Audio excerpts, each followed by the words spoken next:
सुमन घबराई हुई थी। उसकी बचपन की वो सहेली जिसने हमेशा उसकी मदद की थी, आज अपनी बेटी को छोड़कर इस दुनिया से जा रही थी। कला तू घबरा मत, तू बिल्कुल ठीक हो जाएगी। नहीं सुमन, मैं अब नहीं बच पाऊंगी। मैंने प्राची से तुम्हें फोन इसलिए ही करवाया है। सुमन, मेरी प्राची मेरे जाने के बाद इस दुनिया में बिल्कुल अकेली है। इसके लंबे कद के कारण कोई लड़का इससे शादी को हाँ नहीं कहता। पता नहीं मेरे जाने के बाद मेरी बच्ची से कौन शादी करेगा। कला, तेरे मेरे ऊपर बहुत एहसान है, तू चिंता मत कर। प्राची मेरे घर की बहू बनेगी। मैं अपने छोटे बेटे अजय से प्राची की शादी करवाऊंगी, मैं वादा करती हूँ। पर तू बिल्कुल ठीक हो जाएगी कला। और देखना, हम दोनों सहेलियां मिलकर अपने बच्चों की शादी करेंगे। आप दोनों ये कैसी बातें कर रहे हो? माँ, आपको कुछ नहीं होगा। आंटी जी, माँ को बोलिए ना ये ऐसी बातें ना करे। माँ, आंटी जी देखिए ना, माँ कुछ बोल नहीं रही। डॉक्टर जल्दी आइए, कला कुछ बोल नहीं रही। I'm sorry, she's no more. Aunty ji, मेरी माँ मुझे छोड़कर चली गई। मैं अब किसके सहारे जीऊंगी? किसे माँ बुलाऊंगी आंटी जी? प्राची, मेरी बच्ची चुप हो जा। देख, मैं भी तो तेरी माँ जैसी हूँ। मेरे कलेजे से लग जा मेरी बिटिया, चुप हो जा। कला, मैंने तुझसे जो वादा किया है वो मैं जरूर पूरा करूंगी। सुमन अपने पति को फोन पर सारी बात बताती है और अगले दिन की ट्रेन से प्राची को लेकर मुंबई आ जाती है। माँ जी, ये आपकी चाय। ये लो प्राची, तुम भी चाय पी लो। सुमन, हमें अजय से इस बारे में बात जल्दी ही करनी होगी। किस बारे में बात कर रहे हो माँ जी? वर्षा बहू, हम अजय और प्राची की शादी के बारे में सोच रहे हैं। माँ जी, अजय भैया कभी भी प्राची के साथ शादी के लिए नहीं मानेंगे। आपने देखा है, वो हद से भी ज्यादा लंबी है। हम सबके बीच खड़ी होकर वो कितनी अजीब लगेगी। वर्षा, तुम अपनी जुबान बंद रखो। मेरा अजय मेरी बात को नहीं टालेगा। शाम को अजय ऑफिस से आता है तो सुमन अजय से बात करती है। माँ, ये आपने क्या कर दिया? आपने उसकी कद काठी देखी है, कितनी लंबी है वो। इतनी लंबी लड़की से शादी करूंगा, मेरी हाइट भी उससे कम लगेगी। लोग मेरा मजाक उड़ाएंगे। अजय, पहन ओढ़कर प्राची बहुत सुंदर लगेगी। तू नहीं जानता, प्राची की माँ कला ने मेरी एक समय में बहुत मदद की थी, और फिर मेरे वचन का तू मान नहीं रखेगा? बड़ी मुश्किल से अजय शादी के लिए मान जाता है। अजय और प्राची की शादी की रिसेप्शन पार्टी चल रही थी। उसके सभी दोस्त आए हुए थे। अजय, इनसे मिलो, ये मेरी वाइफ शीतल है। चल यार, तेरे और भाभी जी के साथ एक फोटोग्राफ तो खिंचवा ही लेते हैं। माफ कीजिएगा अजय जी, ये प्राची जी कैमरे में नजर नहीं आ रही हैं।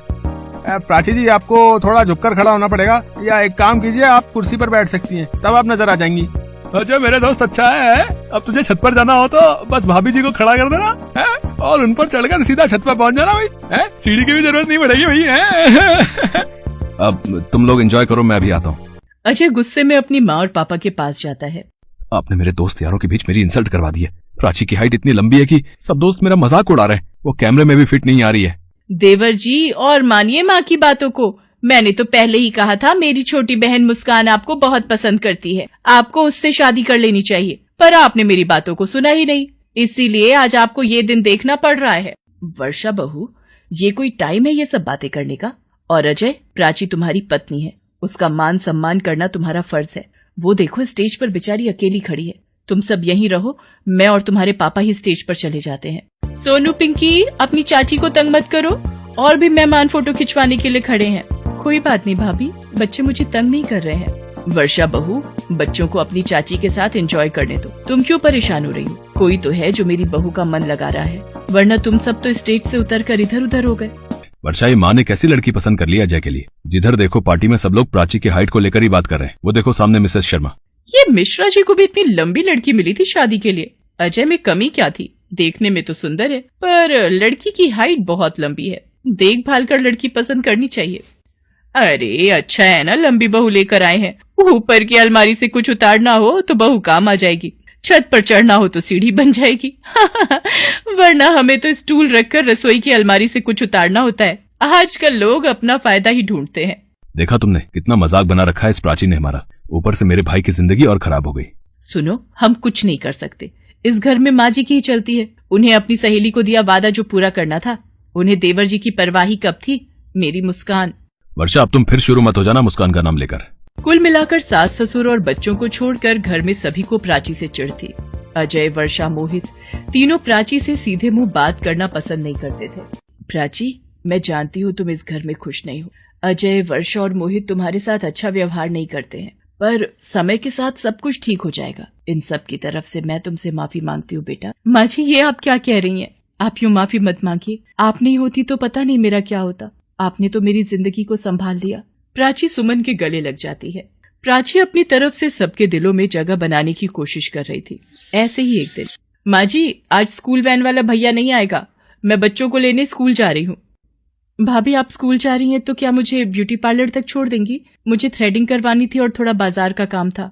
मुंबई शहर मेरे लिए नया है तो मैं यहाँ के रास्ते अच्छे से जानती नहीं हूँ। जाते हुए टोक दिया, ठीक है आओ, मैं तुम्हें छोड़कर बच्चों को वापसी ले आऊंगी। तुम अपने आप घर वापस आ जाना। वर्षा प्राची को लेकर पहले बच्चों के पास स्कूल चली जाती है, पर वो जैसे ही स्कूल के अंदर पहुंचती है वहां पर भीड़ लगी हुई देखकर वो घबरा जाती है। ये भीड़ क्यों लगी हुई है? क्या हुआ? फर्स्ट फ्लोर पर एक छोटे बच्चे ने गलती से वॉशरूम की कुंडी लगा ली है और अब वो वॉशरूम की कुंडी नहीं खोल पा रहा है। वहां से बाहर आने का एक ही रास्ता है, खिड़की जो बालकनी की तरफ खुलती है, पर वहां भी जाने का कोई रास्ता नहीं है। वर्षा जी, आपका बेटा सोनू ही तो वॉशरूम में बंद हो गया है। हम सब बहुत देर से परेशान हैं। ये लीजिए, पिंकी को आप पकड़िए, बहुत देर से रो रही है। फायर ब्रिगेड को बुलाया गया है पर उन्हें आने में समय लगेगा और हमारे पास इतनी लंबी सीढ़ी नहीं है कि बच्चे को बालकनी की खिड़की से नीचे उतारा जा सके। क्या? मेरा सोनू वॉशरूम में बंद हो गया है? मेरे बच्चे को कोई बचा लो, वो रो रो कर परेशान हो रहा होगा।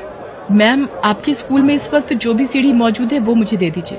प्राची, तुम क्या करने वाली हो? मुझे कुछ समझ नहीं आ रहा है। सब टीचर्स और पेरेंट्स प्राची को देखते रह जाते हैं। प्राची एक सीढ़ी पर चढ़कर ऊंची बालकनी में पहुंच जाती है।